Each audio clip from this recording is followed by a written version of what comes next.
እሺ የአንድ አመቱ ደሞዝስ? እሺ የዛኛው ቤት ኦኬ። የአንድ አመቱ ደሞዝስ? አሁን የሁለት አመቱ ደሞዝስ? የሁለት አመቱ ቤት አሰራውኝ 75 ቁጥር ቤት አሰራውኝ። እዚህ ቤት ከመጣው ደግሞ ውሃ ልክ ተያዘ በቃ እና በጭቃ ዝም ብሎ ተለጥፏል። ገና ያኔ አንቺ የሰራሽውን ቤት ማን እየኖረበት ነው? ማን አላለቀ። መቼ ያለቀ? ሲጀመር ሲያልቀበት ነው ልጆቼ ነው። እኔ በቃ ካለቀ እኔ እገባለሁ ብያለሁ። ልጆችሽ አግብተው ሊኖሩበት ነው ወይስ አንቺ ገብተሽ ልትኖሪበት? ራሱ እኔ ነኝ። ችግር የለም ልጅ አይኖርበትም። አይ ልጅሽን ሴቷን አግቢ እያልኳት ነው። አግቢ ስትያት ምን አለችሽ ልጅሽ? አላገባም አንቺ አሞሽ እዛ ሰው ሀገር እየሰራሽ እኔ መቼም አላገባም አለችኝ። ፍቅረኛ አላት አግቢ የምትያት ወይስ እናንተ በቤተሰብ ፈልጋችሁ ሊድሯት? አላት አላት። ልጁ ደግሞ በባህር ሄዷል። እሱ ቢኖር እስካሁን ታገባ ነበር። የለም ልጁ ከሀገር ወጥቷል። ኦኬ የት ሄደ ልጁ? በባህር ወደ ሳውዲ ሄዷል። የሰፈራችን ልጅ ነው። እሱን ፈልጋ ነው እንዴ በእሷ ወደ ሳውዲ ሄደችው የነበረ? ላ በጭራሽ እሱን ፈልጋ አይደለም። እሺ ግን ፍቅረኛ እንዳላት ራሷ አባፏ ነግራሽ ነው ወይስ ከሰው ሰምተሽ? አረ ሰውም ነግሮኛል፣ እሷም ነግራኛለች። አምሪያ ተይ ህፃንሽ ከአሁኑ እንዴት እንደዚህ ከወንድ ጋር መለጠፍ ምናምን ስላት ህማማ ደግሞ ምን ሆነሽ ነው አንቺ ደግሞ በቃ እኔ እኮ ትልቅ ሰው ነኝ ካሁን በኋላ ብላ እንደውም አዋረደችኝ። እንዴት አዋረደችኝ ማለት? በቃ ማንም ፍቅረኛ እንደሚይዝ የሚይዣለሁ። ፍቅረኛዬ ነው፣ ወደዋለሁ፣ ይወደኛል። ወደፊት ሳድግ አገባዋለሁ፣ እንጋባለን አለችኝ። እንደዛ ስትለኝ ምን ልበላት? በስንት አመቷ ነው እሱን የያዘችው? አሁን 17 አመቷ ነው። በስንት አመቷ ነበር ከሱ? በ15 2 አመታቸው ነው አንድ ላይ ማለት ነው። የዛሬ ልጅ በጣም ደፋር ነው። በ15 አመቷ በቆኛ ይዛ ለና ቀኛ ይዣ ያለባት ነገራች። እኛ በዛን ጊዜ ከወንድ ጋር እንኳን ቆመን ከሰፈር ልጅ ጋር ብንታይ የሚጥሚጣ በርበሬ ነው የሚያጠኝ። የሚገርም የዛሬ ልጅ ገና ያንቺን እንጀራ መብላት ሳታቆም ፍቅረኛ ያምረታል። መጀመሪያ ከአንቺ ብርቱታ ሰርታ በራሷ ትል 17 አመት ልጅ ናት። ሙሉ አካል አላት። ትልቅ ናት። ሰርታ መብላት ትጀምር። ከእናቷ ትከሻ ላይ ትውረድ። እኔ ትልቅ ነኝ ካለች ሰርታ ትብላ። ሀቡ ላላ አሁን ማለት ነው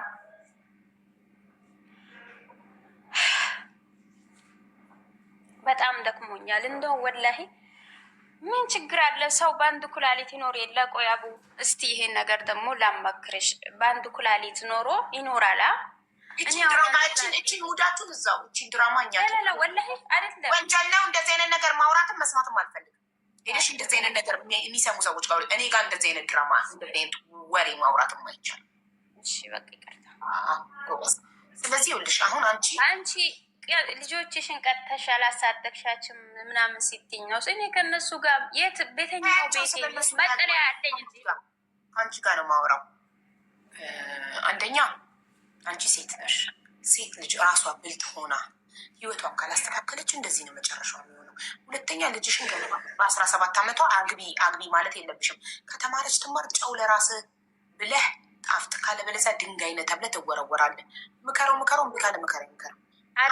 አንድ አመት አትማርም፣ የራሷ ጉዳይ። 1 አመት ነው የቀረው። ከዚህ በኋላ 5 ሰዓት የሚደሰጨት ይኸውልሽ፣ 1 አመት ነው የቀራት። 18 አመት በኋላ አንድ ወላጅ ልጆቹን እስከ 18 አመት ብቻ ነው ግዴታ የለበት። ከ18 አመት በኋላ ምንም አይነት ቴጋሽ ግበይ ወጡሽ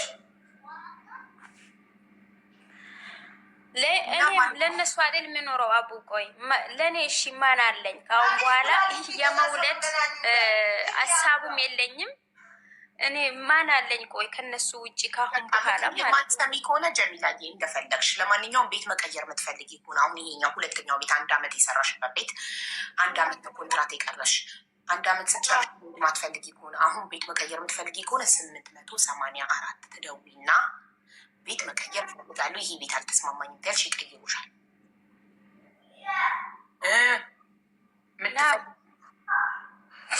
ግን ሀበሻም አብራሽ ስላለች የሀገርሽ ልጅ በአንድ ቋንቋ እያወራች ነው አብራሽ ስላለች ከሰው ጋር ይሻልሻል ለብቻ አዲስ ቤት ከምትቀይሪ። እሺ እሺ። ያው እንደምትናት የቀረጭሽ እንደምት በርትተሽ ሰርተሽ ከሀገርሽ ልጅ ጋር በሀገርሽ ቋንቋ እያወራሽ እንደምት በርትተሽ ሰርተሽ ግቢ ሀገር ቤት አዲስ ቤት እንደገና ከምትለምጂ። አሁን ሌበር ኦፊስ ቢቀይርሽ ሚቀይሻል። ይኸው እሷ ችላ እየሰራች አይደል የሀገርሽ ልጅ አብራሽ ያለችው።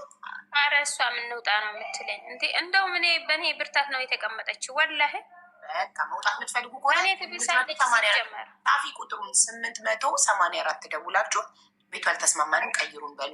ግን አንቺ ሌላ ቤት እሷን ሌላ ቤት ነው እሺ የሚቀይሯችሁ፣ አንድ ላይ አይቀይሯችሁ። የሚደርስሽ ቤት ደግሞ የባሰ ከሆነ እንደገና ደውለሽ ቀይሩኝ ማለት ምቻ አይመስለኝም።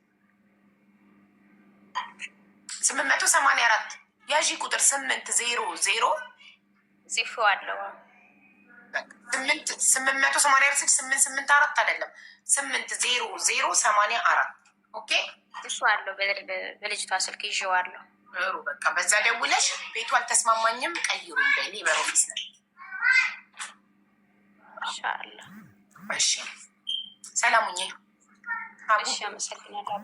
እሺ ደላላ በላኝ ይበልሽ።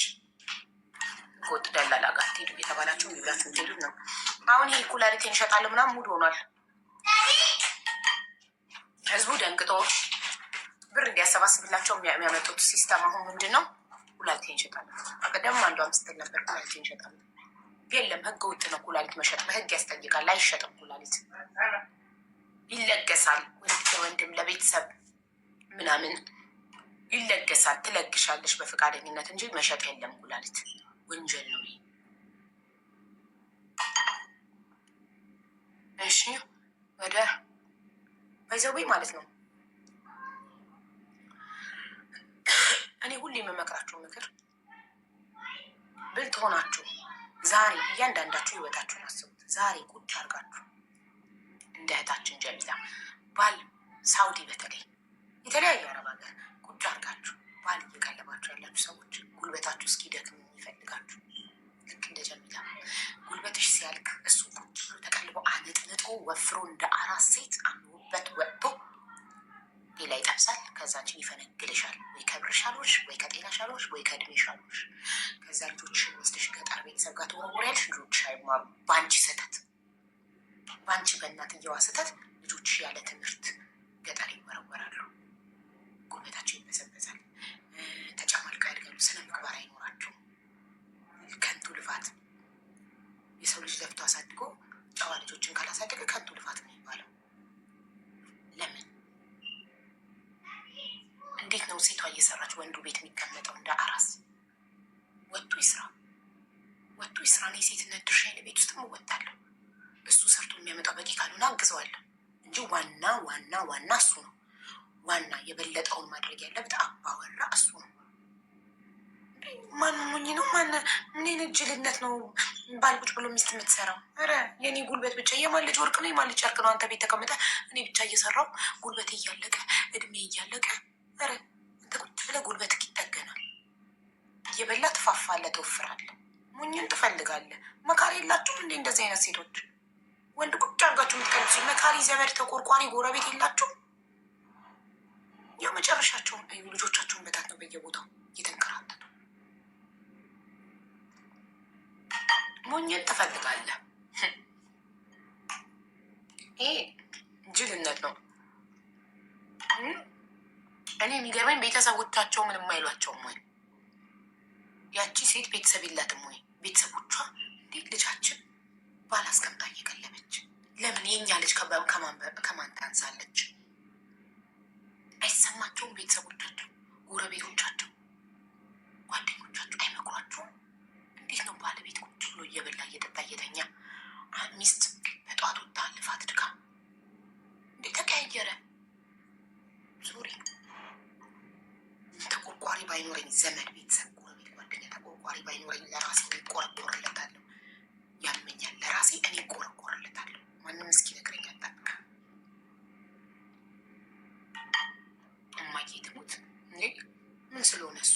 የማን ልጅ ወርቅ ነው? የማን ልጅ ጨርቅ ነው?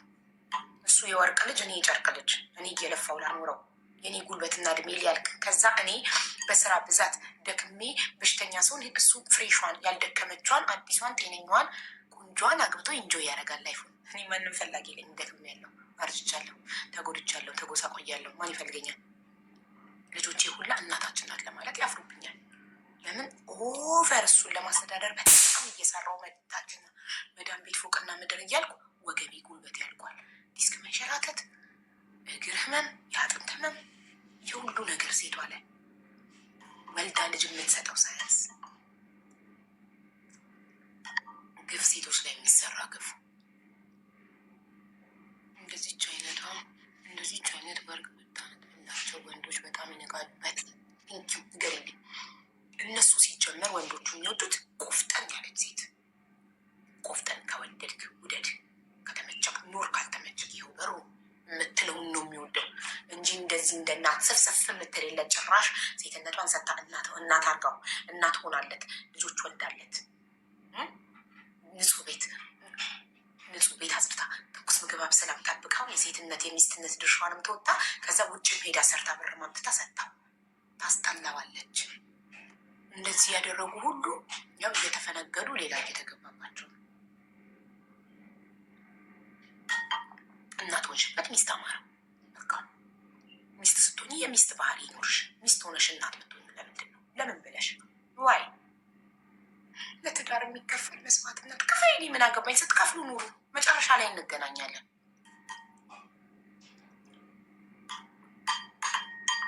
ወደ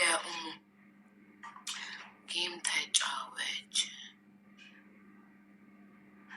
ጌም ተጫወታስ? ጌም የምጫወተውማ የሆነ እገዛበታለሁ፣ ጥፍሬ እሰራበታለሁ፣ የልብስ ማዕት፣ ጫማ፣ ሜካፕ፣ ሽቶ እገዛበታለሁ። ባሌ ግዛልኝ አልልም። የባል ጠገኝ አይደለሁም። ራሴ ችጌ በራሴ ዝንጥፍ አላለሁ። ባል አባወራ የቤት ኪራይ ይከፍላል፣ የልጆች ትምህርት ቤት ይከፍላል፣ አስቤዛ ያደርጋል። እኔ ደግሞ ራሴን አጌጥበታለሁ። ከእሪም ጎልድ ወርቆች እገዛበታለሁ። ወደ 100 ምናምን ግራም ወርቅ አዝዣለሁ።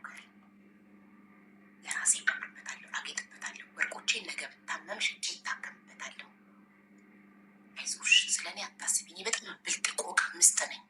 እሺ አይዞሽ ስለኔ። ይልቅ አንቺ ቁስልሽን ከነካውብሽ ካመመሽ ብትጠይኝም ምክሬን ውሰጂው፣ ይጠቅምሻል። ነገ የዛችን አጭር ሴትዮ ምክር ሰምቼ ጠቀመኝ ትያለሽ ለራስሽ። ብትጠይኝም ምክሩ ላንቺ ነው። ብልጥ ሁኚ፣ ለራስሽ ወቂበት። ባላት ቀልቢ ቁጭ አድርገሽ ውጣና ይስራና ቤቱን ያስተዳድር። አንቺ ደግሞ ለራስሽ መሪ ዘንጪ ፋቤ። ኦኬ። ካለበለዚያ እሱ ሲሄድ ታዝኛለሽ፣ ይቆጭሻል። እያለ ግን የጉልበት ብዝበዛ ካልተካሄደብሽ ሲሄድ አይቆጭሽ። እያለ አንቺ በጉልበትሽም በገላሽም በሁሉ ነገርሽ አገልግለሹ ሲሄድ እኔ ለሱ ብዬ እድሜን፣ ጉልበቴን፣ ጤናዬን፣ ሴትነቴን፣ ሁሉ ነገሬን ሰጠሁት። ውበቴ ረገፈ፣ ጤና የለም፣ ታመምኩ፣ ሁሉ ነገሬን ሰጠሁት። እሱ ግን ጥሎኝ ሄደ ብለሽ ታለቅሻለሽ። ገባሽ? ቱማች ስትሆኚ ቱማች ትጎጃለሽ። ብዙ ስትሆኚ። ስለዚህ እህቴ ቹዝ ዩርሰልፍ፣ ላቭ ዩርሰልፍ፣ ኦልዌይስ ሴይ ማይሰልፍ ፈርስት። ኦኬ።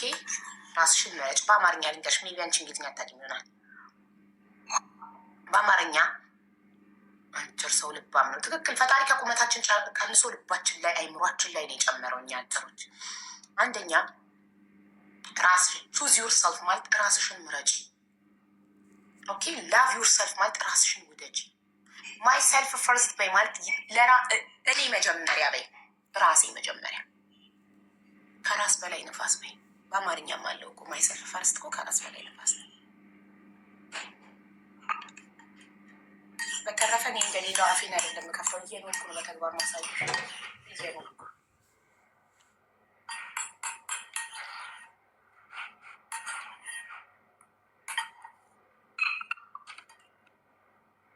አያችሁ ሾርባ ሲሆን 2 ሳህን የሚበላ ይህ ብሮኮሊ ሱፕ በጣም ቆንጆ ነው።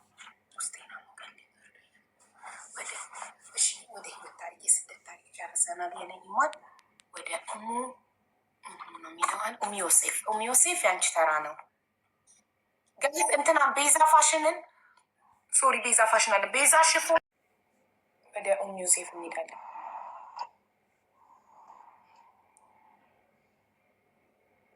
ኡሚ ዮሴፍ እሺ የሚል ነገር አለ። ይኸው ብዬ ልቀጥል። አዎ ማይ ቀጥይ እስቲ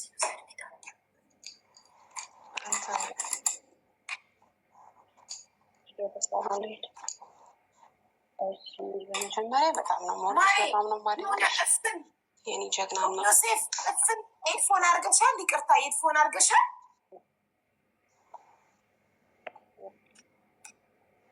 ሚንበሩ ይሻላል። አሁን መቅደስ ምን ላይ አድርገሽ? አሁን ይሰማል? አዎ ይሰማል።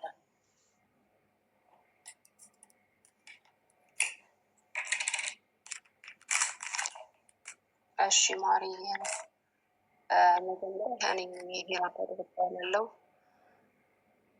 የ24 ዓመት ልጅ ነኝ እና ታሪክ የሚጀምረው እናቴ ወደ ስደት ከመሄዷ በፊት ነው። እኔ ወንድሞቼ እና እህቴ አለን። ማሪ በደንብ እኮ አይሰማም። ጥላን ሄደችው። ኡሚ ዮሴፍ ማይ ጋድ የውልሽማ ስሚኝ፣ ስልክሽ እንደዚህ ይዘሻው እንዲሰማን ይነፋነፋል፣ አይሰማም። እንደዚህ ይዘሻው እንደዚህ ይዘሽ እታይሻለሁ። እንደዚህ ይሄ ማይክ ነው። አሁንስ ትንሽ ጨመር አድርጊ ድምጽ በይ ሞርት ጉሮሮሽን። አሁንም እንደዚህ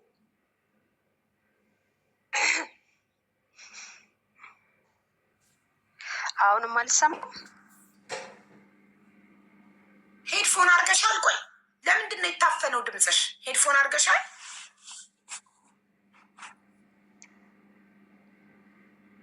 አረ ማሪ አላደረኩኝም። እንደውም እንትኑ መስሎኝ ነበር ያስቀመጥኩበት መስሎኝ ነበር። እሱ ነው አታስቀምጩ። አሁንም አይሰማም። እንደዚህ አሁን ይሰማል። እንደዚህ ነው የምንፈልገው። አሁን ይሰማል። እንደ አሁን እንደማወራኝ እሺ። እና የእኔ ታሪክ የሚጀምረው ከእናቴ ስደት ከመሄዷ በፊት ነው። ስደት የመጣችው የመጀመሪያ ጊዜ የመጣችው ወደ ቤይሩት ነበረ። ወደ ቤይሩት ስትመጣ አባታችን ጋር ነበረ ጥላን የመጣችው። እኔ ቪዲዮ ስለማይታየኝ ማሪ ቪዲዮ አላይሽም አንቺን እና ዝም ብዬ ላውራሽ። ዝም ብለሽ አውሪና ወደዛ ወደ ስደት ምናምን እኔ እነግርሻለሁ። አባታችን ጋር ጥላን ነበረ የመጣችው። እሺ ማሪሽ እና አባታችን ጋር ነበረ ጥላን የሄደችው 2 ዓመት ሰርታ እስከምትመለስ ድረስ። አባታችን በጣም ብዙ ከእሷ ጋር ባለመግባባት ምናምን ነገር በጣም ብዙ ነገር ያው ይፈጥር ነበረ እኛ ላይ። እናታችሁ እንደዚህ አታረግም፣ እናታችሁ አትልክልንም፣ እናታችሁ እንደዚህ አታረግላችሁ ምናምን እያለ እንትን ይለን ነበረ። በጣም እናታችንን እንድንጠላት፣ እናታችንን እንዳንወዳት በእሷ እዛ ፏ ብላ እየኖረች እኛ ያው እዚያ ልጆች ነበረን። እኔ የ12 ዓመት ልጅ ነበርኩኝ። ታላቅ እህቴ 14 በ1 ዓመት ነው ያኔ የምንለያየው። በጣም ብዙ አንለያይም ከወንድምና ከእህቶቼ ጋር ማለት ነው። እና እኛ ሳይኮሎጂ በቃ እናታችንን እንዳንወዳት፣ እናታችን ለእኛ ጥሩ ስሜት እንደሌላት፣ እኛን እንደረሳችን ምናምን ነበረ የምናውቀው። ያኔ ነው የምልሽ ከ2 ዓመት ሳትመጣ በፊት ወደ እኛ ሳትመጣ በፊት ወደ ኢትዮጵያ ከመምጣቷ በፊት። ከዛ ስትመጣ በቃ ሁሉም የሰፈር ሰው መጠቋቋም ያደረጋት በጣም ማለት ነው። በቃ ለልጆቿ እንዲየተራቡ እንዲየሆኑ በቃ ሰው የሚነገረውን ነው የሚይዘው። ማሪ ታውቂያለሽ፣ የሚነገረውን የሚያየውን ነገር ነው በደንብ የሚይዘው። እና እናቴ ደግሞ ከተፈጥሮ ሰውነቷ የፋፋ ቆንጆዬ ናት እና በጣም ፋፍታ ነበር። ወደ ኢትዮጵያ ስትመጣ በጣም ፋፍታ ነበር። ሰውነቷ ምናምን ሞኝ ነው እና በጣም ፋፍታ ነበረ ምናምን። ስትመጣ በቃ ሁሉም ሰው መጠቋቋሚያ ያናረጋት። ሁሉም ሰው በቃ መግቢያ መውጫ ከለከሏት። ማለት ስትገባ ስትወጣ እንደዛ ለራሷ ተድበልብላ ምናምን ነገር እያሉ በጣም እንትን አሏት። መጨረሻ ላይ የአከራይ ልጅ ትንሽ የተማረ ነው እና አስቀመጣት እና እንዴት አንቺ ልጆችሽ ላይ እንደዚህ ታደርጊያለሽ? ልጆችሽ እንደዚህ ሆነው ምናምን ነገር አላት እና በጣም አለቀሰች። በጣም ከዛ ደስ ከሚለው ነገር አንዱ እንትን ይዛ ነበር፣ ደረሰኞች ይዛ ነበር። ለሱ ስትልክለት የነበሩ ደረሰኞች እንዳለ እጇ ላይ ነበሩ። ከዛ ወደ አከራያችን ጋር ያኔ ትልቅ ሰው ናቸው አከራያችን እና የሰፈሩ እንትን ሽማግሌ ናቸው። ከዛ እነሱ ጋር ይዛ ገባች እና በጠዋት ይዛ ገብታ በቃ ሁሉንም ሰብስባ ያኔ ሲያሽሟጥጡባት ምናምን። ያው ግቢ ውስጥ የተከራየንበት ግቢ ውስጥ በጣም ብዙ ሰው ነው ያለው፣ በጣም ብዙ ማለት ነው። ከ12 ተከራይ በላይ ነው ያለው። ሁሉም አውቃ ቡና አፍልታ ይዛ ገብታ እንደ ጉራጌ ባህል ማለት ነው፣ ጉራጌ ነን፣ እንደ ጉራጌ ባህል አስገብታ ቡና አፍልታ ምናምን ጠራቻቸውና ለአከራያችን አሳየቻቸው። አከራያችን ያው አልተማሩም አያውቁም፣ ግን ለአከራያችን ልጅ እንዲያነብላቸው ሰጠቻቸው። የ2 ዓመት ያኔ ወላሂ ነው የምልሽ፣ አንድ ቀን አልተቋረጠም። 1 ወር ማለት ነው የምልሽ፣ 1 ወር አላቋረጠችው መላኳን ማለት ነው። 2 ዓመት ሙሉ ስትልክበት የነበሩን ደረሰኝ አላህ ሀቅሽ ውጣ ሲላት አስቀምጣ ነበረ። እሱን አሳየቻቸው ምናምን ነገር። ስታሳያቸው በቃ ሁሉም ሰው በእሷ የፈረደ የነበረ ለሱም አልተነገረውም፣ እሱም አልነበረም ባለ አባቴ ማለት ነው። ከዛ ሲመጣ እስኪ ደረሰኞች ፈልጊያቸው ነበረ፣ እዛ ሂሳብ ተምታቶብኛል አለችው። ማታውኑ ስትለው ኖ እኔ ጋር ምን ያደርግልኛል እኔ ጥያቸዋለሁ አላት። ማስረጃ ለማምጣት ፈልጋ ማለት ነው። ከዛ ስትለው ጠፍቶ በኋላ እኔ ያላኩልህም ይሄን ጊዜ ምናምን ነገር ስትለው አሁን ለምን ማንሳት ተፈለገ? አላክሽልኝም መቻልኩሽ አላት።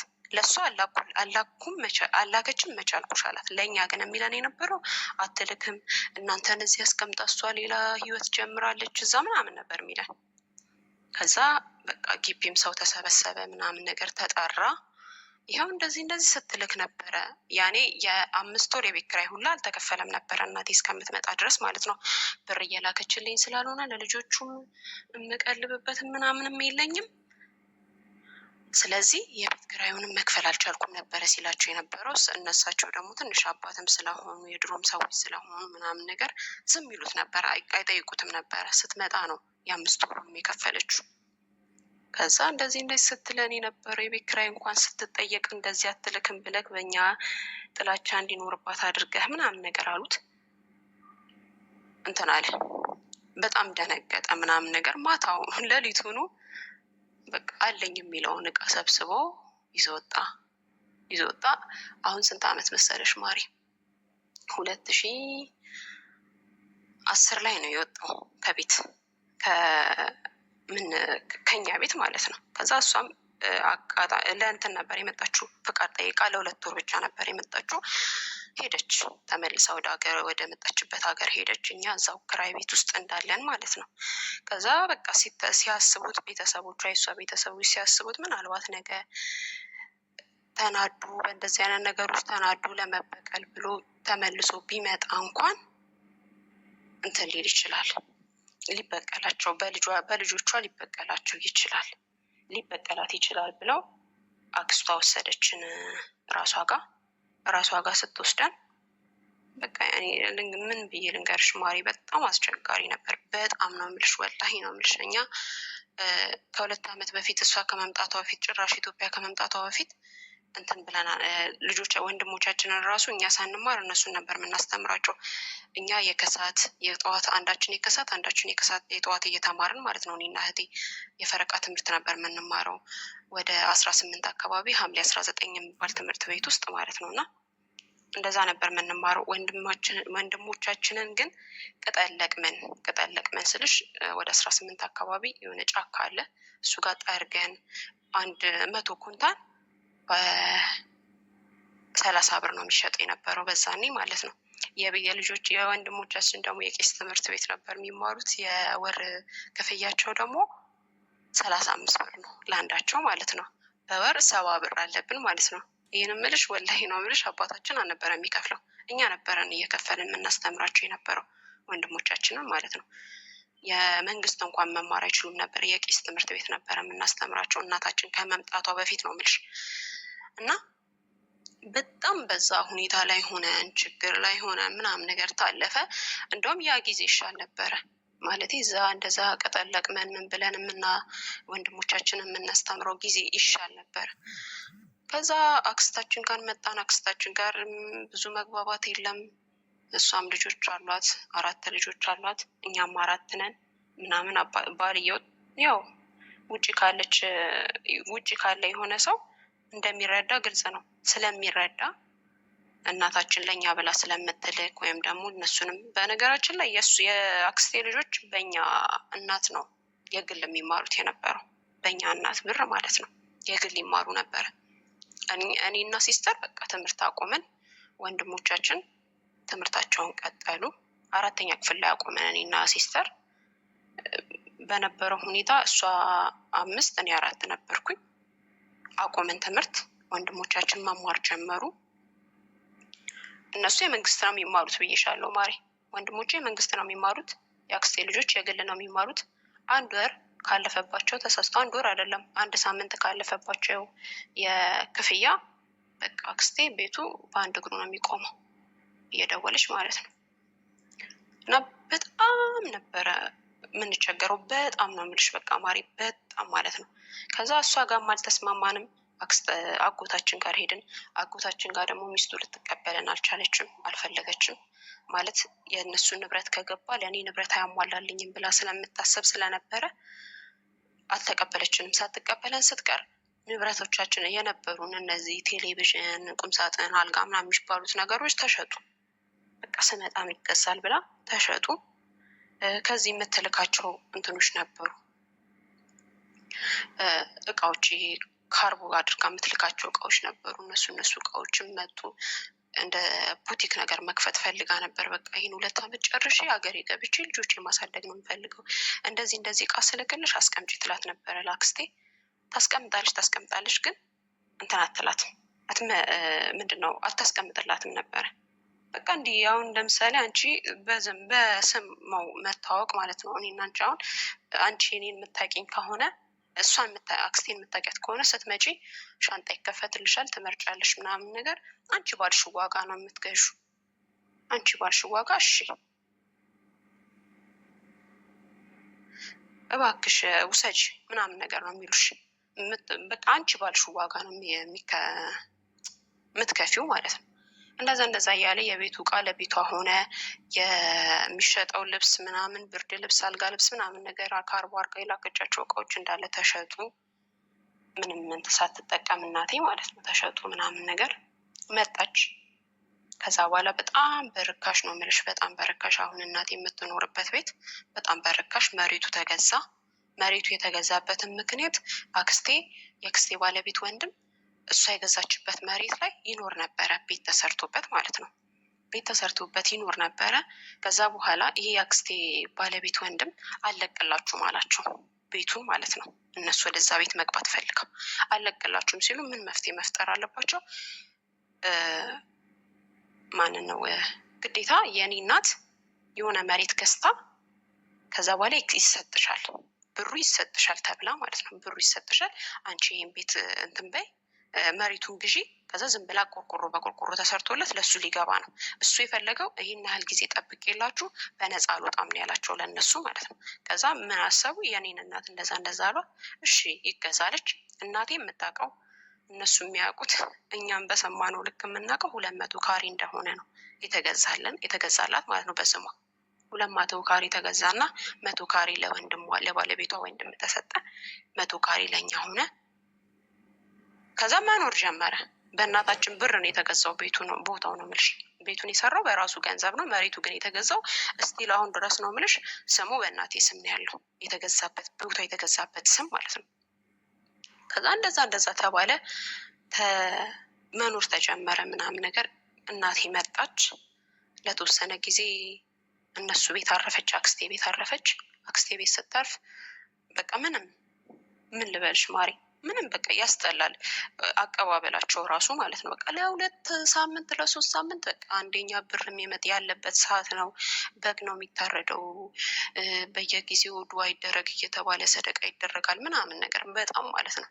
ልክ በቃ ገንዘቧ ሙጥጥ ሙጥጥ ሙጥጥ እያለ ሲመጣ ቤታችን የተሰራው ቤት ልስን እንኳን የለውም። ልጥፍ ብቻ ነው ማሪ፣ ልጥፍ ብቻ ነው። በቃ እንዲህ ክፍል ያለ ብርድ ይገባል ምናምን። ደግሞ ያለንበት ቦታ ደግሞ በጣም ጫካ ነው ማሪ፣ በጣም ማለት ነው ጫካ ነው። እና እዛ ቤት ውስጥ መኖር ጀመረ። ምንም ብር አንድ ብር ሳይሰጧት ነው የምልሽ፣ አንድ ብር። ከዛ በቃ እዛ ቤት ውስጥ እየኖረን እኛም በአቅማችን ስራ መስራት ጀመርን ምናምን ነገር። እህቴ የማታ እየተማረች እናታችን ከመጣች በኋላ ትምህርታችንን ቀጠልን። እና እህቴ የማታ መማር ጀመረች። እኔ ደግሞ ሌላ ቦታ ሄጄ ዘመድ ጋር ሄጄ ትምህርቴን መማር ጀመርኩ ማለት ነው። ከዛ እየተማርን እኔ እስከ 8 ከሄድኩ በኋላ እንትን አለኝ፣ በቃ አቃተኝ። ያም ሰው ቤት እዛም ሰው ቤት በቃ በየጊዜው የሆነ ነገር በተፈጠረ ቁጥር የሰው ቤት መንከራተት ሆነ የኛ ስራ። ስለዚህ ብላ ማዘርን በቃ እኔም ያለ እናንተ በቃ ከዚህ በኋላ የበላነውን እንብላ፣ ቆሎ መንቆርጥም አብረን መሰብሰብ አለብን አለች። እሺ ተባለ፣ ተስማማን። ወደ ቤታችን ገባን። የማታ ሲስተር ቀጠለች፣ እኔ ግን መቀጠል አልቻልኩም። የማታ መቀጠል አልቻልኩም ማለት እንትን አለኝ፣ ከበደኝ። ያለንበትም ሰፈር ሁኔታው ምናምን ነገር አልቻልኩም። በቃ ግዴታ እናቴን ሰርቼ ማስተዳደር አለብኝ አትሊስት ብዬ ያልሞከርኩትን ስራ ጠይቅኝ። ወላሂ ነው የምልሽ። በጣም ብዙ ስራዎች ሞከርኩኝ። በትንሽም ቢሆን አልሐምዱሊላ መስራት ጀመርኩኝ። ያንን ስራ እየሰራው ቤቱን አደስኩት። አሁን የምንኖርበት እናቴ የምትኖርበትን ቤት አደስኩትኝ። ፏርጌ ያሳደስኩላት ምናምን። ፏርጌ ስልሽ እንደዚህ በብሎኬት ምናምን ሳይሆን ስም ብዬ ነካ ነካ አደረግ ነው። ታደሰ ብቻ በፊት ከነበረው ይሻላል። ታደሰ ምናምን ነገር አልሐምዱሊላ። ከዛ መኖር ጀመርን። እኔም ትዳር ያስኩኝ፣ ወለድኩኝ። እኔ አንድ ልጅ አለኝ ዩሱፍ የሚባል። እናቴም አለች እልሻለሁ። እና የኔ ህይወት አስተማሪነቱ ምኑ ላይ ነው የታየሽ ብለሽ ከጠየቅሽኝ ማሬ፣ አንዳንዴ ስደት ስንወጣ የትኛውም ሰው ስደት፣ አሁን እናቴ በእሷ ተምረን አለመውጣት ነበረብን። ትላንትና ትምህርታችን ላይ ብንቀጥል፣ እኔ ትምህርቴን ብማር፣ ሲስተሪም አሁን በነገራችን ላይ ስደት ላይ ነው ያለችው። እንትን ናት ያለችው፣ ሳውዲ ነው ያለችው። እኔ ደግሞ ቤሩት ነው ያለሁት። እና ስደት ላይ ነው ያለነው ሁለታችንም ማለት ነው።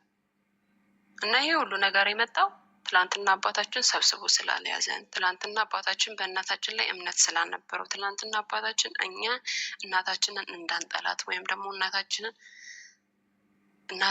እንድንወዳት ቢያደርገን ኖሮ፣ ትላንትና ስትሰራ የነበረው ስራ አሁን እሱ ኖሮ ቢሆን ኖሮ 200 ካሬ ማለት ቀላል አይደለም ማሪ። አብሶ በዚህ ሰዓት በዚህ ሰዓት ደግሞ ቀላል ነበረ። በስነስርዓት ተሰርቶበት ክራይ እንኳን ይከራያል። የጨረቃ ቢሆንም ክራይ ይከራያል። ለጊዜው ማረፊያ አለን። ገባሽ?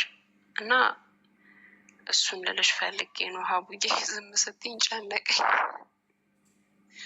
ማወራው ጠፋኝ።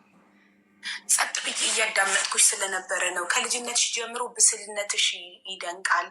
ለእናትሽ ማዘንሽ። አሁን ይሄ ታሪክ ያንቺ ታሪክ አይደለም፣ የእናትሽ ታሪክ ነው። አዎ የእናቴ ታሪክ ነው፣ ግን አስተማሪ ይሆናል ብዬ ስላሰብኩ ነው ማሪ። ካሳዘነችኝ እናትሽ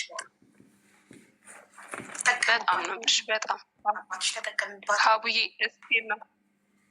እስቲል ነው የምልሽ ማቡዬ፣ ወላሂ ነው የምልሽ። እስቲል እግሯን ያማታል። ሀረብ ሀገር መታ የምትሰራበት የነበረው ቤት አስታማሚ ነበረች። የሚያማቸውን ሰዎች ነበር የምታስታምመው እና ይመቷት ነበር በከዘራ። እስቲል ነው የምልሽ። አሁን ልጄ በጣም ያስቸግራል።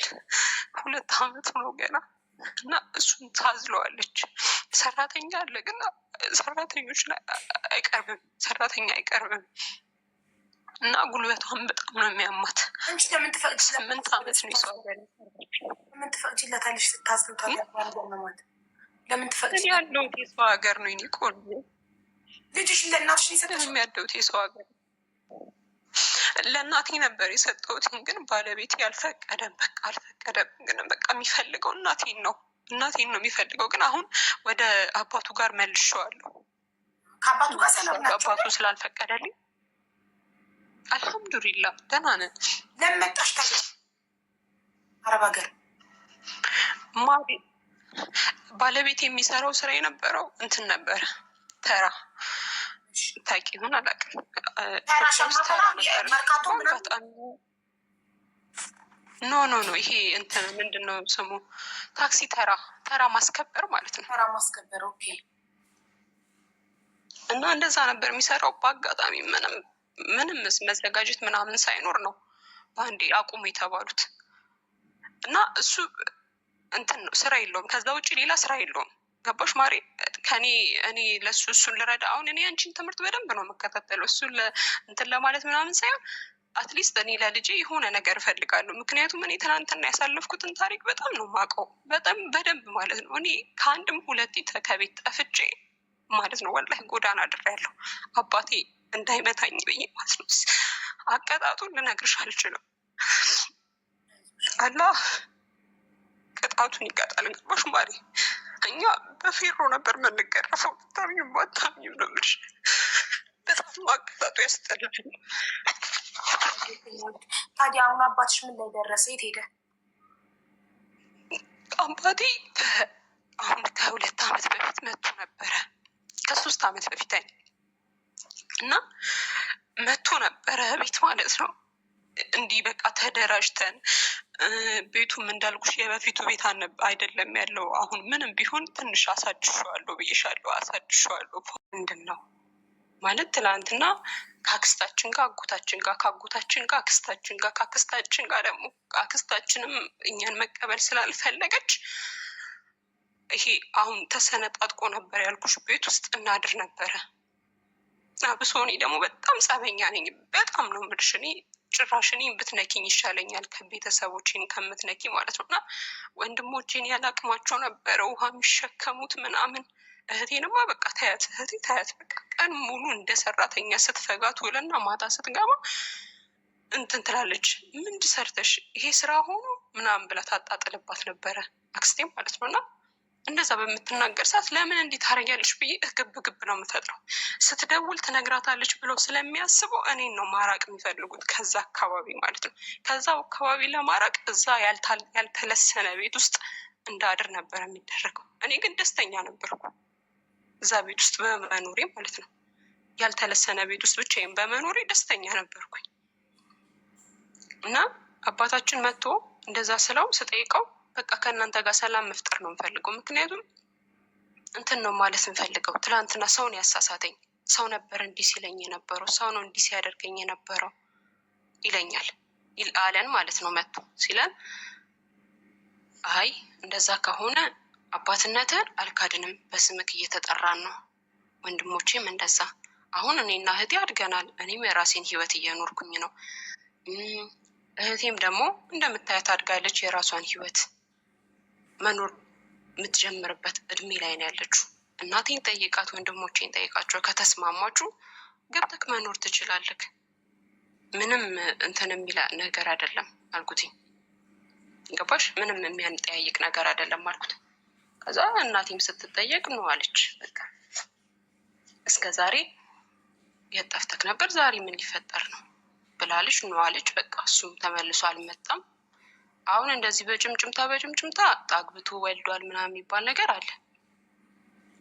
ከዛ በኋላ ግን አግኝቼውም አላውቅም። እኛም ጋር ወደ ህይወታችንም ተመልሶ አያውቅም። ወንድምሽስ 2 ነበራችሁ አይደል? እናትሽ ወደ ቤሩት ስትሄድ 4 ነን። ወንድም 2 አለኝ። እህት 2 ነን። ከእናትሽ ጋር እየኖሩ ነው? ወንድሞቼ ከእናቴ ጋር እየኖሩ ነው። እህቴ ደግሞ ሳውዲ ናት ያለች። እሺ ታዲያ አንቺ ለማግባት ትንሽ ቻኮልሽ ወይስ በስንት ዓመትሽ ነው? እኔ ያገባሁትኝ በ21 ዓመቴ ነው። ትምህርት ተምረሽ ጨርሰሽ? ኖ አልጨረስኩኝም። ከ8 እንደነገርኩሽ ከ8 አቆምኩኝ። ካቆምኩኝ በኋላ በቃ ህይወት የምታስገድድሽ ግዳጆች አሉ፣ ስራ ምናምን። እናቴም እንደነገርኩሽ ከዛ ጊዜ በኋላ መስራትም አልቻለችም። ጉልበቷ የሚያማት ነበረ። ስራ መስራት ጀመርን። እኔም ሲስተርም መስራት ጀመረች። ሲስተር እስከ 10 ተምራለች፣ የማታውን ማለት ነው። እኔ ግን የማታውን መቀጠል አልቻልኩኝም። በቃ ከበደኝ በጣም ማለት እንትና ሰፈሩ አልተመቸኝም። እናታችንም ለመርዳት ያው እናታችን በስደት ስለነበረች መስራት ምናምን ጥሩ ሆኖ ሳለ 21 ዓመትሽ ላይ ኦልሬዲ ለትዳር ዝግጁ ነኝ ልጅ ለማሳደግ ሬዲ ነኝ ብለሽ ነው የገባሽ? ኖ አይደለሁም። ዝግጁ አልነበርኩኝም። ሀዊ ዝግጁ ማለት ዝግጁ ነሽ ወይ ምናምን ነገር ይሄ ዝግጁ ሆኜ ምናምን ሳይሆን የሆነች እድሜ ያለች እንትን የምትይባት እድሜ እና ያ እድሜ ነው አሳሳተኝ ብዬ አይደለም። ልጄ ስህተቴ አይደለም። በጣም ነው የምወደው ልጄን እና ገባው ልጅሽ ስህተት ሊሆን አይችልም። በትዳር ነው የተወለደው፣ ስህተት ሊሆን አይችልም ልጅሽ እያልኩ ያለው ባይካሁን አብዛኛው ሴቶች ቶሎ የማያገቡት ማይቸኩሉት ለምንድን ነው? አሁን አግብቼ ወልጄ የማሳድግበት ነገር አለኝ ወይ? አግብቼ ወልጄ ልጄ ለቤተሰብ ሰጥቼ ወይ ለባል ቤተሰብ ሰጥቼ እሰደዳለሁ ወይ ወይስ አልሰደድም? በቂ የሆነ የሚያኖር የሆነ ገቢ ስራ፣ ቋሚ ስራ ወይ ደሞዝ ወይ የሆነ ሱቅ የሆነ መተዳደሪያ ነገር አለን ወይ ብለው ያስባሉ ባልና ሚስቶች አይደል? አንዳንድ ወንድ በጣም አስተዋይ ይሆናል። ሴቷ ስትሸኩል እንጋባ እንውለድ፣ ስለ ቆይ ምን ይዘን ነው ወደ ትዳር የምንገባው? አግብተን ወልደን በምንድን ነው ልጅ የምናሳድገው ይላል አይደል? አንዳንዴ እምቢ ያለ እሱ ትላለች ሴቷ፣ ትቀየማለች። ግን ወንዱ አርቆ አስቦ ነው። አሁንም ምንም ሳይኖረን ተጋብተን ልጅ ወልደን ምን ልናደርግ ነው? ልጅ ከተወለደ አይቀር ከእናትና ከአባቱ ጋር ማደግ ያለበት አይደል? ትክክለኛ ቦታው እናት ወይ ነገር ሲሆኑ ነው አያት ጋር አክስት ጋር አጎት ጋር የሚሄደው እንጂ የመጀመሪያ ልጅ የማደግ መብቱ ትክክለኛ ቦታው በእናትና በአባቱ መሀል። ኦፍኮርስ እውነትሽ ነው ማሪ፣ እውነትሽ ነው ማሪ። አሁን ያለንበት ህይወት ማለት ነው ማሪ። አሁን እኔ ኢትዮጵያ ወደ ቤሩት ከመምጣቴ በፊት የነበርንበት ህይወት ኧረ በጣም አሪፍ ነው ምናምን የሚባል ህይወት ሳይሆን ይህ በቂ ነው ብለሽ የምታስቢ። እኔ እንደነገርኩሽ ቤት ላይ እናቴ እንደዛ ከተደረገችን በኋላ ከአክስቴ ህይወት መውጣት አልቻለችም ማሪ፣ ገባሽ? ከእናቴ ከአክስቴ ህይወት ልትወጣ አልቻለችም ማለት ልትወጣ አልቻለችም ማለት አካባቢ ላይ ነው ያለ ነው። አንድ አካባቢ ነው ያለ ነው። አንድ አካባቢ ሆነን ሁሌ እሷን ነው የምትሰማት። እኔ ተቃራኒ ነኝ። ከቤቱ ነው የምልሽ፣ ከሁሉም ነገር እኔ ተቃራኒ ነኝ። ከሁሉም ነው የምልሽ። እስቲል እስካሁን ድረስ ቤትም ካሉ ሰዎች ጋር ተቃራኒ ነኝ ማሪ። ማለት የማስበው ነገር ይሄ ነገር መሆን አለበት ብዬ ማስብ ሰው ነኝ። ያ ነገር በቃ ሁሌ ለእናቴ ምቾት እየሰጣት አይደለም። ገባሽ?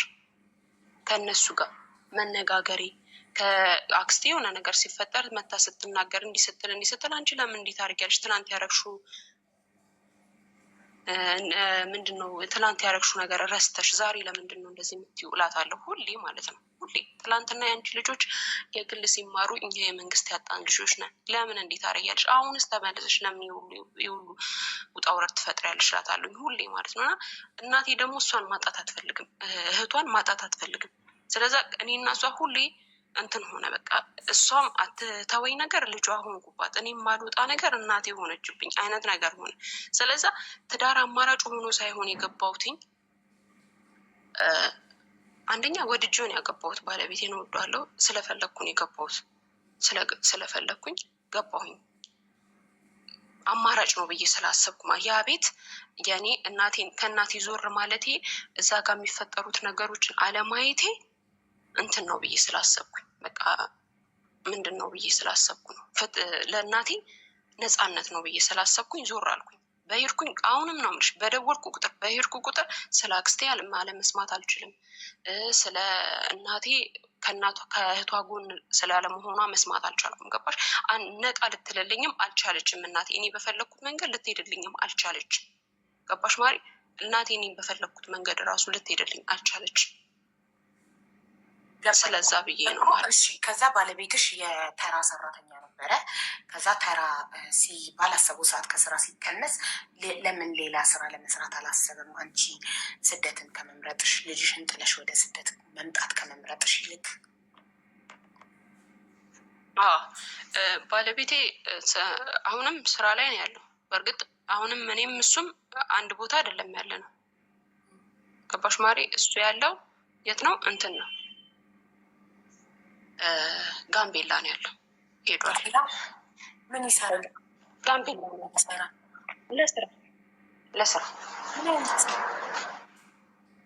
ለስራ ይሄ ረዳትነት የትልልቅ ሹፌር መኪና ረዳት የትልቅ መኪና ማርያም 5 ደቂቃ መዳም መጣች።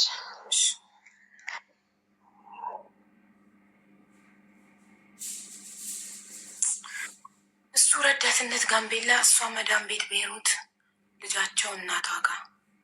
ለዚህ ነው እባካችሁ ትዳር ስትይዙ በቻላችሁት መጠን አንድ ላይ ለመሆን ሞክሩ። ምንም ሰርታችሁ ሀገር ቤት አንድ ላይ ሆናችሁ ልጆቻችሁን ለማሳደግ ወይ ደግሞ ልጆቻችሁን ለማሳደግ ሬዲ ካልሆናችሁ ሬዲ ስትሆኑ ትወልዳላችሁ። ስደትም ከፈለጋችሁ ሄዳችሁ ተሰዳችሁ ሰርታችሁ የምትፈልጉትን ብር ይዛችሁ ከመጣችሁ በኋላ ተጋብታችሁ መውለድ።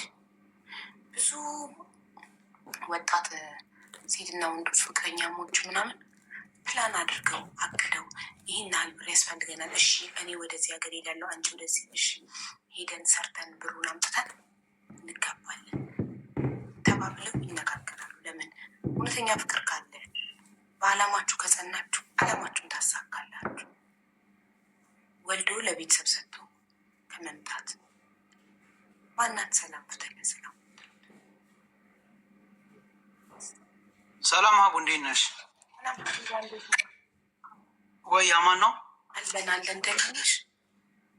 አለው። እኔ የምልሽ ይቅርታ አድርጊልኝና በአንቺ ስም የሚነግዱ ሰዎች እንዳሉ መረጃ ደርሶ ነበረ። አዎ ሞልቷል እኮ ብዙ ነው በእኔ ስም የሚነገደው። አይ አይደለም፣ ልጅቷ ብር ተበልታለች። ቀላል ብር አልሚ የተበላችሁ እና ሪሲት ምናምን ሁሉ ደረሰኝ አለ። በአንቺ ፕሮፋይል ቴሌግራም እየተጠቀሙ በጣም ብዙ ሰዎች ናቸው ልጆችን እየበላቸው። ገና የሚሰማሽው ሀቢባ አመት ሆነው እኮ። ኧረ አይደለም አሁን እንጂ ልጅቷ አሁን ዋትሳፕ ልክች ቸከር አመት ሆነው በእኔ ስም ቴሌግራም ላይ መነገድ ከጀመረ አመት ሆነው። ቪዲዮም ሰርቻለሁ። አመት ሙሉ ለፍልፍ ያለው ይበላት ሳይ እንኳን ተበላች። ማን ሂጂ ቴሌግራም ላይ አላት። አመት ሙሉ ላይቭ ላይ ቀን ሙሉ እየተናገርኩ ነው። ቪዲዮም ሰርቻለሁ። እንኳን እሳይ ተበላች። ደግ አድርጓት። ምክንያቱም እኔ ደጋግሜ ተናግሬያለሁ። ቴሌግራም ከቻናል ውጭ ቴሌግራም ፐርሰናሊ ማንንም አላወራም። ድምፄን እየቀዱ ሀቢባንን እያሉ እየሄዱ አትመኗቸው። ለምን ጉዳይ ለሰክሰስ ጣል ቁራት ብላን የተበላችሁ አላቅም። ልኬልሽ አልወረድ ቸክ አድርጊው ማለት እኔ እስከ መረጃ ነው አላጣው። ሄድና ፖሊስ ጣቢያ ተከሳስ። እንኳን እሳ ይበሏት ይበሏት። አይ ገብቶኛል እኮ ኖ እኔን እንደ ጥፋተኛ ትይ እኔ እንደ ጥፋተኛ ትይ ተብዬ አንቺን እንደ ጥፋተኛ አየሽ። የለም ዝም ብለሽ የማይረባ ነገር ይዘሽብኝ እዚህ አትምጪ። እኔ ቢዚ ነኝ። አንደኛ አመት ሙሉ ስናገር ነበር። ካልሰሙ ይበላቸው፣ በደንብ ይብሏቸው። አሁን የማይሰሙ ከሆነ ብራቸው ከበዛባቸው ብራቸው የሚጥሉበት ካጡ ብራቸው የሚጥሉበት አጣው እኮ ነው። ብር በጣም በዝቶባቸው እኮ ነው እየሄዱ ለሌባ ብራቸው የሚሰጡት። ስንት የተናገርኩ አመት ሙሉ ተናገርኩ። ስንት የተበሉ ሰዎችን እያመጣው ደረሰኛቸውን አሳየው። እዩ ማን በማችሉ ከሆነ አጠገባችሁ ባለ ሰው በሚችል ሰው አስነብቡ። እንዴ እናንተ ብራችሁ ላባችሁ አያማችሁም እንዴ? ግን ሰርታችሁ እንዴ የምታመጡት ገንዘቡን? ማንበብ ካልቻላችሁ አጠገባችሁ ባለ ሰው በሚያነብ ሰው ማስነበብ። ምን ጉድ ናችሁ? የራሳችሁ ጉዳይ። ብራችሁ በጣም ከበዛባችሁ ይብሉ፣ እሰይ ይብሏችሁ። እኔ አመት በላይ እዚህ ቲክቶክ ላይ ቀኑ ሙሉ ስለፈልፍ ውላለሁ፣ እናገራለሁ። የማትሰሙ ከሆነ በደንብ አድርገው ይብሏችሁ። አለቀ። ቪዲዮም ሰራሁ። ሻቡ ለማንኛውም በጣም ይቅርታሽ፣ ያው እንዳይደብርሽ ሌላ ነገር አስቤ አይደለም። ልጅቷ ስላለቀሰችብኝ ለዛ ነው ያመጣው። ገና ታለቅሳለች፣ ገና ታልቅስ። እንኳን እሰይ ብላሻለች ሀቢባ። አትሰሙም፣ አንብቡ። አንደኛ።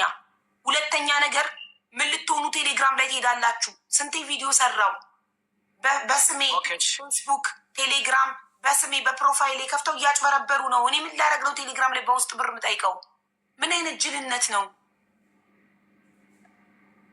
እሺ በቃ አቡ በጣም ይቅርታ ማለት ልጅቷን ትንስላለች። ቆይ ሰክሰስ ደግሞ ለሰው አስነብባችሁ ሰክሰስ ካላለ አካውንቱ እንዳታስገቡ። እናንተ ማንበብ ባትችሉ ለሰው አስነብቡ ብዬ ስንቴ ተናግሬያለሁ። ስንት ቪዲዮ ሰርቻለሁ። እስኪ ቤቴን ገብታችሁ ፈትሹ። በምን ቋንቋ ቢነገራችሁ ነው የሚገባችሁ? ብራችሁ ትንሽ አያሳዝናችሁ? ሰርታችሁ ነው የምታመጡት? ከመሬት ነው እንደ የምታነሱት? ዝም ብላችሁ እየወሰዳችሁ ለሌባ ብራችሁ የምትሰጡት? ምን ጉድ ነው? ኧረ ያንቺስ ይለያል። እናቴ ትሙት። ሰው ቀን በቀን እየተነገረው አይሰማም። ቀን በቀን እስቲ ምን በሚል ነው ደግሞ ያስገባሽው? ቆይ እየተሽከረከረ ነው። ናሁሺ አሰፋ ማሞ። ማነው ደግሞ ናሁሺ አሰፋ ማሞ? ሰክሰስ ቆርጣለሁ ትኬት ብላ ነው 7,000 ብር በ7,000 ብር አላውቅም። ልጅቷ አለች ከታች ካስገባሻት ታወራሻለች። ስራም አላጣው እንደዚህ አይነት መሀይም ወስዳ እንኳን ማታስነብብ ዝም ብላ ብሯን በየሄደችበት የምትጥል ስራም አላጣው። ስንት ስራ አለብኝ እኔ 30,000 ደግመሽ ለከን አብዱላ አሁን የዚህን ሰውዬ ስም በእነዚህ ሰው ፍሮም አብዱላ ትራንስፈር አራጊ ናሁሺ አሰፋ አቤት 2 ጊዜ ነው 30,000 ያስገባሽ። ቆይ ኤፍቲ ነንበሩ 97 መጨረሻ አንድ ጊዜ ነው 2 ደረሰኝ ደግማ ልካልሽ ነው። አንዴ 30,000 አንዴ ደግሞ 7,000 ምን ልትሆኚ ነው? 7,000 ትኬቱ በ2,000 ነው የሰክሰስ ምን ልትሆኚ ነው? ማን ነው ስሟ? የታለች? ቆይ እሺ ልጅቷን ቆይ አንዴ ዋትሳፕ ቁጥር ጻፊ ልበላት። ምን አይነት እንደው መቼ እንደምትሰለጥኑ ሰለጥኑ። እኔ እኮ ግን መጀመሪያ ገና አንቺ ዋትሳፕ ሳልቀያየር እኔም ተበልቻለሁ 7,000 በቴሌግራም አንቺ እንዴት ብላ መሰለሽ የደንቢያዋዬ ብላ ጻፈች። ወይ አባት ሀይ በሚል ፕሮፋይል አንቺ ነው ያኔ እንዳሁኑ እንደዚህ ከማዳሜ ገብቼ የወጣሁለት ምሸቱ ወይ አልኳት እባክሽ 5,000 እንደዚህ የሆነች እናት አለች ምናምን 7,000 ብር አስገባውላት።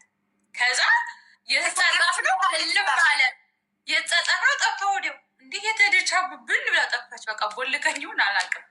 ከዛ በ2 ቀኑ መጣችና የደንቢያዋዬ ጠፋው አይደለ ሰሞን ቢስ ለሆንኩ ነው እሺ ብላ ቴክስት አደረገች እና አንዴ ችግር ውስጥ የወደቀች እናት አለች 10,000 ብር አልኩና እስክሪንሾት አንስቼ ከዛ አንቺን ሳይሽ የአንደኛውን ስልኬን ከፍቼ አንቺን ሳይሽ አንቺ እያወራሽ ነው ከዚህ እያወራሽ ነው ያለሽ ለዚህ ለተመልካች ግን ደግሞ ትጽፍልኛለሽ ያች በጎን ከዛ ፌክ እንደሆን ገባኝ።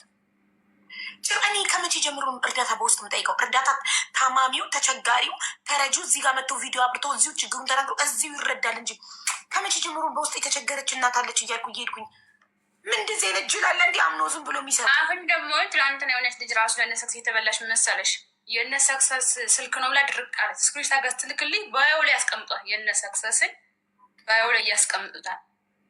ከዛ ሰክሰስ ብሎ በስሙና ፕሮፋይል ተጠቅመዋል። ስለዚህ ልጅቷ ስክሪን ታጋላክችልኝ ይሄ የነሰክሰስ ስልክ አይደለም ነው ግን ባዮ ላይ ነው ያስቀምጡት። በእነሱ አይደለም ቴሌግራሙ የተከፈተ። ከዛ ደግሞ ፌክ መሆኑን ቸክ የሚያደርጉት እንትን ላይ ጎግል ላይ ሄደው የሆነ ካሜራ እንትን አይደለ እሱ ሲያስገቡ ሊንክ አይከፍትም። ፌኩ የነሰክሰስ ሊንክ ያደረሰኝ ፌኩ ደረሰኝ እስካን ስታደርጊ አይከፍትም። የኛ ኦሪጂናሉ ደረሰኝ እስካን ስታደርጊ ይከፍታል። ያን ትክክለኝነቱ ማረጋገጫ። እንደገና ደግሞ ማንበብ አካውንት ነበሩ ሰክሰስ አላቁሙ በቃ በዚህ ነው የሚሰሙት። ምንድነው ግን አብዛኛው ሰለሞን የሚባል ልጅ ነው የበላቸው። ምክንያቱም የላኩልኝ ሰለሞን ናታሌን የሆነ ደግሞ የሆነ አማሩላ ምናምን አብዱላ ነው ምናምን የሚባል ደረሰ የበላ ሰለሞን የሚባለው ልጅ ማርያምቸው ምድረ መሀይም አግኝቶ ማንበብ የማይችሉላ ወስደው እንኳን በጎረቤት በጓደኛ የማያስነብቡ ዝም ብለው የሄደው ብራቸው ቤት ደርሷቸዋል ብለው ደግሞ ብር 25,000 የከፈለችው ልጅ ራሱ ታሳዝናለች። ደርሶሻል ተብላ እኔ ደርሶኝ 1 ብር አልከፈልኩም። ሪም ከአንዴም 2 ደርሷት 500,000 እና 300,000 ደርሷት። አንዴ በራሷ ስም የቆረጠችው 500,000 3ኛ ዕጣ ደረሳት። አንዴ ደግሞ በባሏ ስም 300,000 5 ከፍላለች ስትረከብ ብርም ቤትም ስትረሳቸው 5 ከፍለዋል። አይሰሙም ታያቸው ይበሉ በደንብ ይበዝበዙ። ምከረው መከራ ይምከረው። አቤት አቡ ሜንሽን ያረኳትን ልጅ አስገቢያት። ቁጥር እየጻፈች ነው። ሜንሽን ያረኳትን ልጅ ስሟን አንብቢው። ቤት አለ ኬና በሪኮ ሚል እስቲ ኬና በሪኮ ሚል ስም ፈልጉ ፕሊዝ። 99 የጻፈችው ኬና በሪኮ ባይት አርገዋል ገብታለች። እሺ በሀቢባ አመሰግናለሁ። ኦኬ አቡ የኔም አመሰግናለሁ። በጣም ይቅርታሽ ደግሞ ካስቀየምኩሽ። እሺ ኬና አቤት አቡ እንዴት ነሽ? ሰላም ነው። አንዳንድ የሚያነብ ዘመድ ጎረቤት ምናምን የለሽም? አካውንት ነበር የሚያነብ አይደለም እኮ አቦ እኔ ዝም ብዬ በቴሌግራም ከአንቺ ስለወሰድኩት ማለት ነው። ይሄን አላሰብኩት። መጀመሪያ ጥያቄ መልሽልኝ። አካውንቱ ሰክሰስ ይበል አይበል የሚያነብ ዘመድ ወይ ጎረቤት ወይ ጓደኛ ወይ አብሮሽ የሚሰራ ሰው የለሽም ወይ? ማንበብ የሚችል ነው የጠየቁሽ። እሱን ጥያቄ መልሽልኝ። ማንም የለም። ታዲያ ለምን ሳታስነብ? ቤሩትስ ብትሆኝ ማዳምሽ እንግሊዝኛ ማንበባችንም ሰክሰስ የሚለው እኮ የሚጻፈው በእንግሊዝኛ ነው። አይ አይደለም፣ የአንቺን ቪዲዮ ራሱ አላየውማ ቢባየ። ይህ የአንቺ ችግር ነው። ለምን አታይም ቪዲዮን? በቪዲዮ ሰርቼ ካልተማርሽ ቤትሽ መጥቼ አላስተምርሽም ማለት አካውንት ነንበሩ ሰክሰስ ካላለ እንዳታስገቡ ካልኩኝ ለምንድን ነው ኑርሸዲን ገለመሌ በሚባል ሰውዬ አካውንት ያስገባሽ? አንቺ እንደዚህ ስትይ የአንቺ ቪዲዮ አላየሁትም አቡ። ከዛ እኔ ዝም ብዬ ቴሌግራም ከአንቺ ቪዲዮ ስር ስለወሰድኩ ብቻ ገብቼ እንትን አልኩ። ቴሌግራሙ ፍሪ ነው፣ በእኔ ስምና በእኔ ፕሮፋይል የተከፈተ ነው። ምንስ ቴሌግራም ላይ ወሰድሽ? ሰክሰስ ትኬት ቆርጣለሁ ብለሽ ነው? ታዲያ የትኬቱ በ7,000 ነው እንዴ? ለምን 7,000 ያስገባሽለት? ትኬቱ እኮ 2,000 ብር ነው። እሱንም ወረቀት የለኝም ነበረ። 2 ሰው ነን፣ አንድ ጓደኛ ያለች። ታዲያ የ2 ሰው ራሱ ከሆነ እኮ 4,000 ነው የሚመጣው። ለምንድን ነው 7,000 ያልገባኝ? $650 ነው ያስገባው። ለምን? የትኬቱ ዋጋ ስንት ነው ያለሽ? 100,000 ትከፍያለሽ ነው አለችኝ። በአንቺ ቮይስ የላኩልኝ ማለት ነው መጀመሪያ። የምን በእኔ ቮይስ 2 ቮይስ ላኩልኝ፣ የአንቺን ድምፅ ማለት ነው። የኔ እናት የኔን ድምፅ ከላይቭ ላይ የቀዱት እና ትኬቱ እኮ 2,000 ብር ነው፣ 100,000 ብር አይደለም። አንቺ ዝም ብለሽ እንደ ጅል ለምብርሽን አውጥተሽ ትሰጫለሽ። አንደኛ ስለ ትኬቱ የነገረሽ ማን ነው? እነሱ ናቸው መጥተው የኔን ፎቶ እና ፕሮፋይል አድርገው ቴሌግራም ላይ መጥተው ትኬት ቁረጭ ያሉሽ? እኔ እንጂ በአንቺ ስር እንትን ቴሌግራም እንትን አረኩና ሀይ ሲለው አቢባነሽ ወይ ብዬ ጠየቅኩት ራሴ ማለት ነው። ከዛ አሁን ስትለኝ በቃ የአንቺን ድምፅ ስለሰማው ብቻ አመንኩት በአንዴ ማለት ነው። እና ሀቢባ ነኝ የምለውን ሪካርድ ያደረጉና ለቴሌግራም ይጠቀሙታል። አንቺ ምን ወሰደሽ ቴሌግራም? እኔ ላይቭ ላይ ሳስተዋውቅም ሆነ ቪዲዮ ስሰራ ሰክሰሶች ጋር በዋትሳፕ ሂዱ ነው የምለው። አንቺ ምን ወሰደሽ ቴሌግራም ላይ? ቴሌግራም እኮ የሌባ ነው። ቁጥር ማየት ስለማይቻል በስምና በፎቶ ብቻ ስለሆነ የኔም ፕሮፋይል ፎቶ አድርገው ሀቢባ ብለው ስም ተጠቅመው ነው እንትን የሚሉት። አንቺ ምን ልትሆኝ ቴሌግራም ላይ ሄድሽ? እኔ ዋትሳፕ አላቅም ሲጀመር ማለት ነው። መጀመሪያ ላይ አንቺን ማግኘት ብቻ ስለፈለግኩ እኔ ዝም ብዬ እኔን እዚህ ጋር ላይቭ ላይ 24 ሰዓት ተጥጃ አይደል ሙለው እዚህ ጋር አታገኝኝም። ምን ኦኬ እዚህ ጋር መጥቼ ነበር፣ እዚህ ጋር ጽፌ ነበር እንደምታስገብኝ፣ ግን ገብቼ አላቅም። ብዙ ጊዜ ጥፌ ነበረ ለመጠየቅ ራሱ ማለት ነው። እንደዛ ማንበብ ማችሉ ከሆነ ይቅርባችሁ፣ ትኬት አትቁረጡ። በቃ ማንበብ ተማሩ። መጀመሪያ ዩቱብ ላይ ክፈቱና ማንበብ ተማሩ። ማንበብ የሚችል ሰው ሰክሰስ የሚለውን ያነባዋል። ማንበብ ማችሉ ከሆነ ትኬቱ ይቅርባችሁ። መጀመሪያ ማንበብ ተማሩና ማንበብ ስትችሉ የዛኔ ትቆርጣላችሁ። አንደኛ። ሁለተኛ ነገር እኔ ሰክሰስ ፕላስ ቻሪቴብል ኦርጋናይዜሽን ቴሌግራም የላቸውም፣ አይጠቀሙም። ዋትሳፕ እና ዋትሳፕ ብቻ። እኔ በለቀኩት ቁጥር እንኳን ሄዳችሁ ዋትሳፕ ላይ ትኬት መቁረጥ እፈልጋለሁ ብላችሁ የሚላክላችሁ ነበር። እኔ በሰጠዋችሁ እንኳን የሚላክላችሁ ቁጥር አካውንት ቁጥር ሰክሰስ ፕላስ ቻሪቴብል ካላለ እንዳ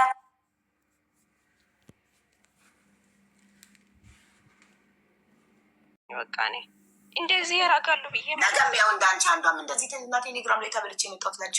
ኤኒዌይ ከዚህ በኋላ ቴሌግራም ላይ ተበላው ብላችሁ እዚህ ቤት መጣችሁ እንዳትነግሩኝ፣ አያገባኝም።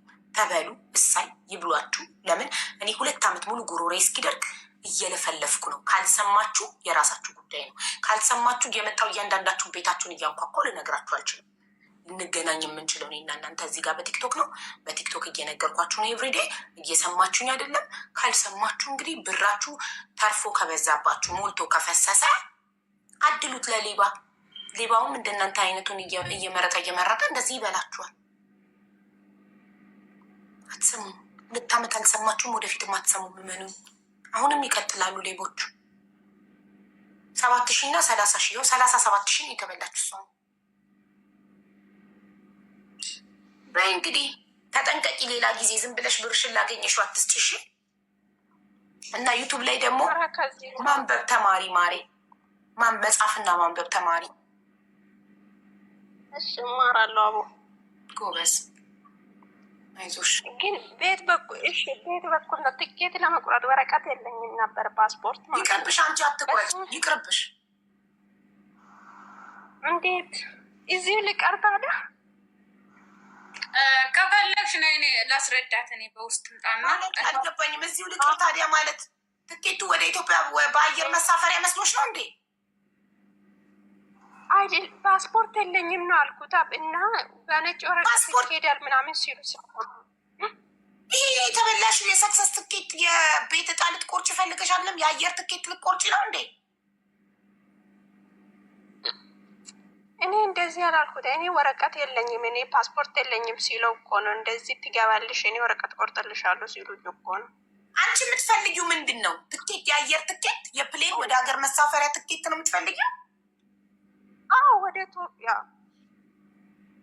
እና እኔ ትኬቱ ቢሮ አለኝ። ታዲያ እኔ ምን አገባኝ? አንቺን ፈልጌ ከአንቺ ልቆርጥ ብዬ የምትይኝ? እኔ ትኬት ቢሮ አለኝ። ትኬት ትሸጣለሁ እኔ የአየር ትኬት። አረ አይደለም ከሰው ጋር የምታገናኝ ከሆነ ብዬ እኮ ነው ያወራሁት። እኔማ እኔ እኮ ለሰክሰስ መስሎኝ እኮ ነው። እኔ የተበላሽው ሰክሰስ ትኬት ልቆርጪ። ለምን ሰክሰስ የሚለውን ሳታነብ ያስገባሽ? በግለሰብ የምልሽ እኮ የሰክሰስ እጣ ልትቆርጪ እኮ መስሎኝ ነው።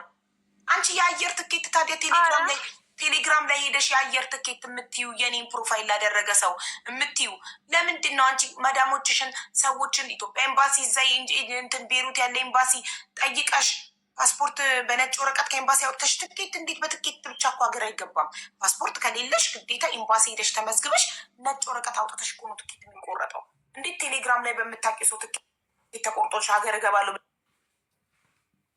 እሱ ውሸት ነው እንደዚህ ነው ብለው አስረድቶኝ ነበር እሱ ራሱ። ለዛ ነገረሽ በቂ ውሸት መሆኑን ከነገረሽ እኮ እዚህ መተሽ የኛን ጊዜ መውሰድ አይጠበቅብሽም። ኦልሬዲ በቂ መስሎሽ ወይም ትኬት ኤጀንሲ መስሎሽ ተበልተሻል። እና እኔ የአየር ትኬት አልሸጥም። እሺ የአየር ትኬት ሀቢባ መስላኝ እኔ ማረጋገጥ የፈለግኩት በቃ እስካሁን ድረስ እንዴት ሰው በልቶ እንኳን 600 ከበሉ በኋላ እኮ 7000 ያንሳል ብሎ 7000 ማስጨመሩ ይሄን ለምን አስፈለገ የሚለው እውነት ለመረጋገጥ አሁን ገና ያስጨምሩሻል። አንቺ ብር ከደላሽ ከበዛብሽ ዝም ብለሽ ላገኘሽው የምትሰጪ ከሆነ ገና አሁንም ያስጨምሩሻል።